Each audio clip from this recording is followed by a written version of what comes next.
The story opens with Arthur Kipps, now an older man, sitting alone in his study, haunted by memories. The camera pans over his somber face as he begins to recount the tale that changed his life forever. Arthur, narration, solemn tone. There are stories we tell to entertain, and then there are those we must tell to release their weight. Mine is the latter. It begins with a solitary journey to a place where the living and the dead are bound by vengeance. Flashback to Crythin Gifford. Arthur arrives in the desolate village. The streets are grey, the villagers' faces guarded.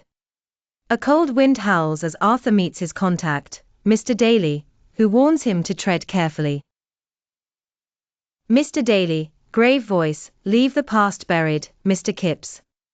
The dead don't rest easily in these parts. Arthur brushes off the warning, attributing it to superstition. But at Mrs. Drablow's funeral, he sees her, a woman cloaked in black, her hollow eyes burning with sorrow and rage. Eel Marsh House. Arthur ventures to the isolated Eel Marsh House, accessible only by a narrow causeway that disappears with the tide. The house itself is a crumbling relic, its windows dark and its air thick with foreboding. As Arthur begins his work, he discovers a trove of letters and journals revealing Janet Humphrey's tragic story. Her heartbreak and fury seep from the pages, and Arthur feels her presence grow stronger with every discovery.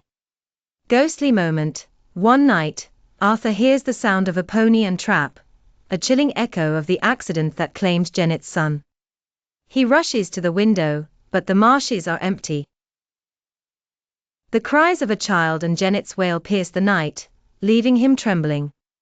Climactic confrontation. Arthur's determination to finish his work leads to a chilling encounter. As he tries to leave the house, the woman in black appears, her form flickering between beauty and decay. The woman in black, whisper, echoing, "You cannot escape. Your life is mine to shadow." Arthur collapses, overwhelmed by her malevolent energy. The curse unfolds. Thinking he has escaped, Arthur returns to London and begins to rebuild his life.